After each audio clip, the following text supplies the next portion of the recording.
Throw it back, drop it low, you can blame it on the jack. Slow it down, girl, I'm tryna make it last. If you sexy and you know it, make it clap. Throw it back.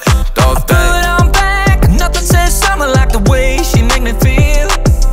A tall glass, a natural. This is my 2017 built Discovery. I ordered it and it got it eventually arrived and registered on January 18. The car is now 4 years old. It's going for its 4-year service, and I thought I'd let you know how reliable it's been. I think I've got one of the more reliable Land Rovers that is around. I've done about 63,000 kilometres. I expected to do quite a bit more than that, but the pandemic has slowed everyone's travel ideas down. This is a V6. My fuel consumption on a long distance, including some off-road work, was 1200 k's up to Fraser Island, and I got about 8.4 litres per 100 kilometres.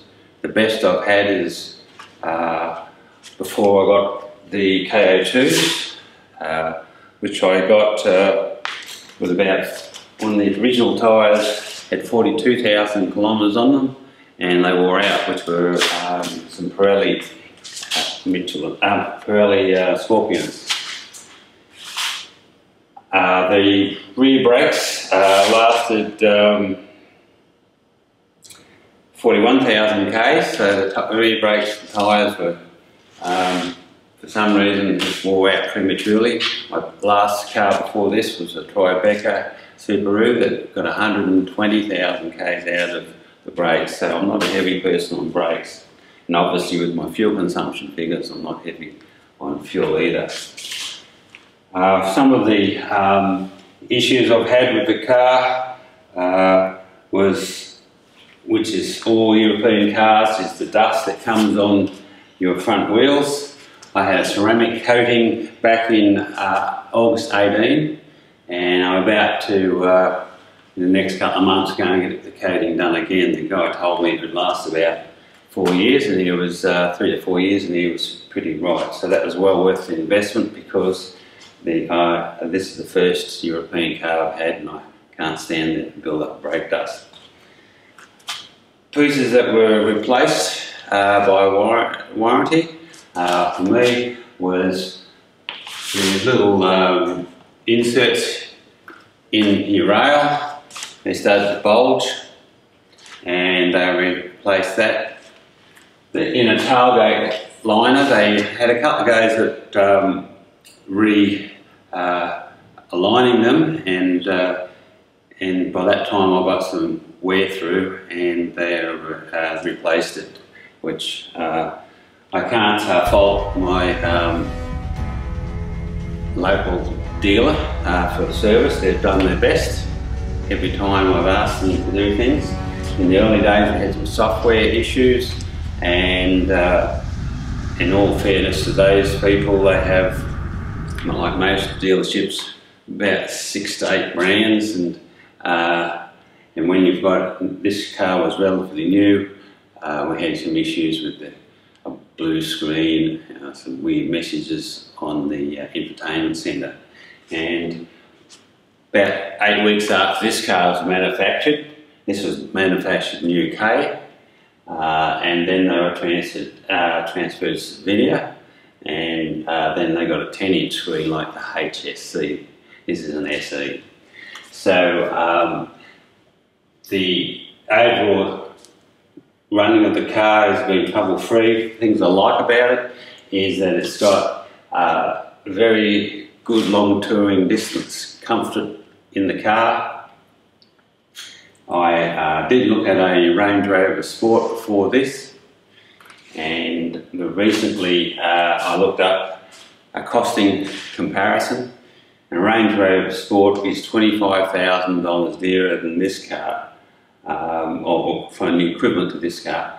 And in some of the options, like the pressure in the tyres readout, that was almost twice the price in a Range Rover Sport than it was in the Discovery. So generally speaking, when I was looking through the options, they tend to be a little bit dearer. So when you consider this has got the air suspension, I know that it's got different settings, but I can imagine if you knew what you're doing, you'd probably reset some of these.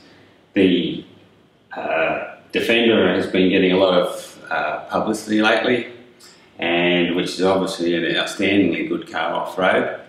And I've read comparisons between people who have owned or own both vehicles, the Defender and the Discovery, and I find it's about 70-30 in favour of the Discovery for most driving conditions for most people. And towing caravans, obviously they both got 3.5 tonne towing, and you've got you can get the option up the anti-sway systems and all that sort of thing. So they've been a very good car for everyone. One thing I did get from the car was some Land Rover. Recently you've probably seen in the press that Mazda in Australia, Ford in Australia, Volkswagen in Australia have all been fined for not living up to their consumer rights in Australia. So an interesting situation I had with Land Rover Australia was that the New South Wales Tribunal, NCAP it's called, ordered a Land Rover Australia to give me $10,000. I didn't start out asking for $10,000. What I asked for is I wanted some maps that worked and were up to date. So I bought the car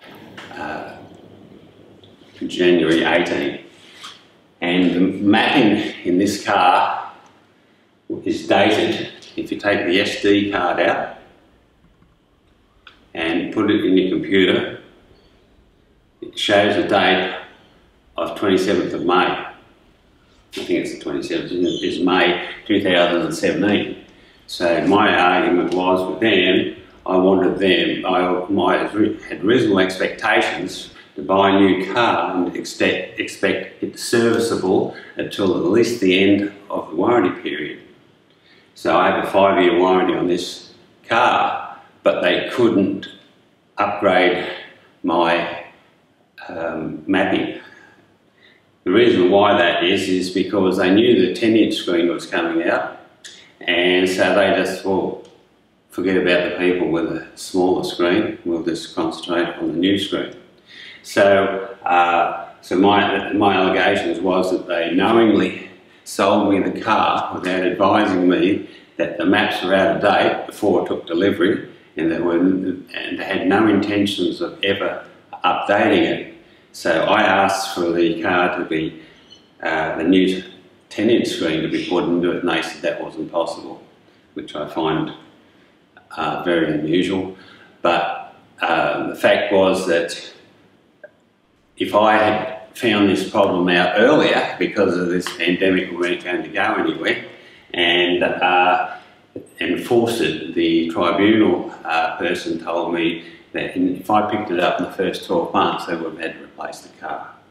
So Land Rover is like every other car manufacturer. They're always very hard to keep them to comply with Australian consumer law. But after saying that, if I buy it again, and the answer would be yes. Would I replace it with another one? At this stage, I would say yes, but not until we get a body shape change. Just for the sake of these look so much like the new ones, and there's absolutely nothing wrong with this car. Yes, the new ones have got slightly more electronics and better entertainment centre, but I just like this car. It's very reliable, and as I said, I get good service from my local dealer, so I'll be keeping this.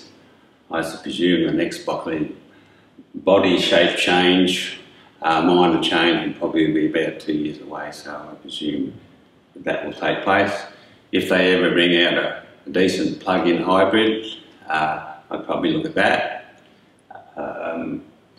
And also, the Rivian in Australia is going to be a long way away. I think this has to be at least 3 years away, so that'd be a curiosity for me to have a look at. I just wanted to say thank you to the people that have supported me during my YouTube and subscribing.